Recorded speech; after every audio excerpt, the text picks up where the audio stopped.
Hey, on March the 18th, Sunday, we went to church, me and my family, and Pastor Faison was our guest pastor, because Pastor Keon was out of town, handling some business, me and Pastor Keon. So, hey, we go to church, and the sermon was on uh, the Lazarus effect. Like when Jesus brought Lazarus back from the dead, and how everything, just how everything developed after that. As far as the evidence of who God, what I'm saying, or who Jesus was at the time. It was evident in the people when they seen Lazarus come back, and then the people was like, the Jews have turned and started to believe. You know what I mean? So the message was like the evidence, what I'm saying? Let yourself and your lifestyle be the evidence to other people, that change can occur within you.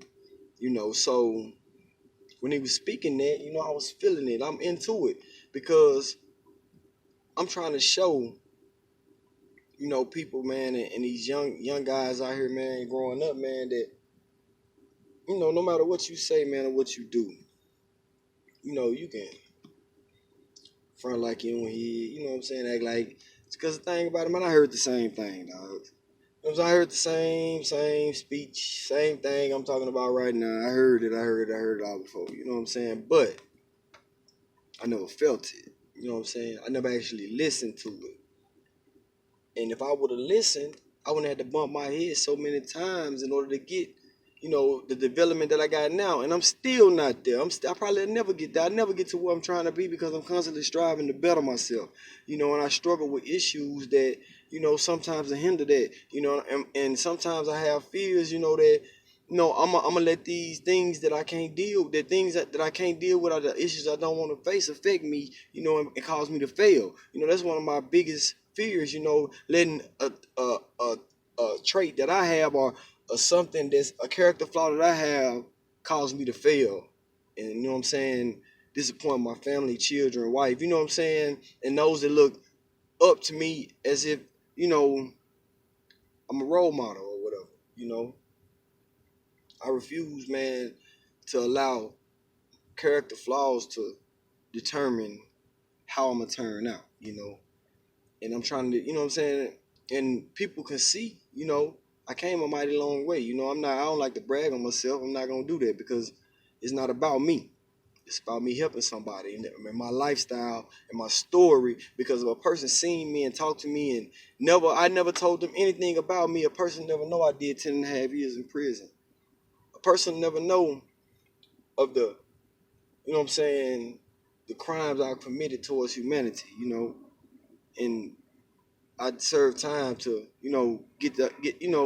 try to, the time I did was, they say it was like retribution for the things I've done, but nothing, time or nothing, man, can really cure the hurt I've caused people, Only them actually seeing and meeting me, and I apologize, and going through all of that and letting them know, man, how sincere in my heart I am that I did those things, because now that I see and my eyes are open, I realize, man, that wasn't me.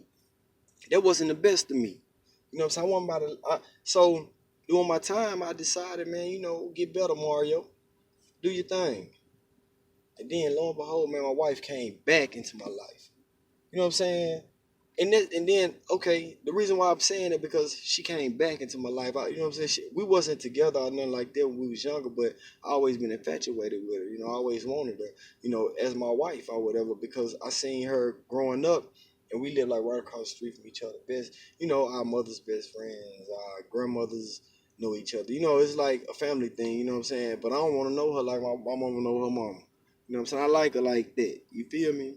I know y'all know what I'm saying. So it's like this, man. She came back in my life, and they gave me a whole different outlook, you know, because the Bible said, "He that find a wife find a good thing," you know. And we found each other, we growing together, and it's like life has a way of twisting you up because you can see, when you growing up, that person You know what I'm saying? You only know that person from then, you know, and then you only know what a little glimpse of a person when you're dealing afar. But as time reveals, you know, that person, their flaws and everything comes out. You know, and then you get to re-examining your whole thing. You know, you want to know what's the difference, you know. So you have to go back and look at it again. Okay. This Sunday just passed. The Lazarus effect. Remember what I started with, the Lazarus effect. Here you go. Pastor Keon come to the church. You know, he up there. Easter, the Lazarus effect. The title of Pastor Keon's sermon. But a whole different outlook. Now, this is what I mean by you gotta look at it twice. Pastor Faison, he had me thinking about how, you know, the evidence in me can help somebody, you know. And how sticking to my guns, and how, you know, how God will let you, he'll allow you to start drowning in order to save you. You know, he'll allow the water to rise, you know, in order for you to see that you need to swim. You know what I'm saying? He'll allow the water to get all the way up on you so you can learn how to swim. You know, he teaches you a lesson. So Pastor Keon hit it. The Lazarus effect. Evidence of who people really are. Now, Pastor Faison had us looking at ourselves and our evidence that we put out, you know, and how we didn't allow, how we should celebrate our failures over our failures and our successes. You know, how we should look within to find strength, you know, and keep praying and hope for that change to come, because the evidence will be within us. But Pastor Keon put the focus another place. Watch those around you. The evidence, you know. Watch those people like Judas, those backstabbers, those suckers, those people that don't want to see you succeed. They say they're your friends, but they don't want to see you succeed. Anytime you come to them with an idea, because they your friend, you can confide something in them. When you tell them about it, their nose turn a whole different way. You know, it sounds good to them, but they telling you all the things that can go wrong with it. You don't want to hear that.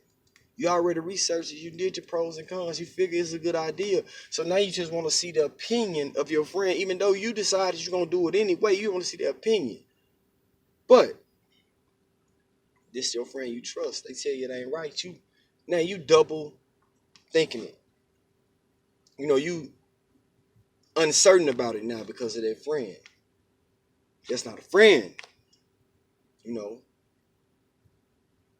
Now a true friend will tell you if it's a, you know, idea that's not good. But these friends, when they see something good going for you, they don't want to tell you about it. You know.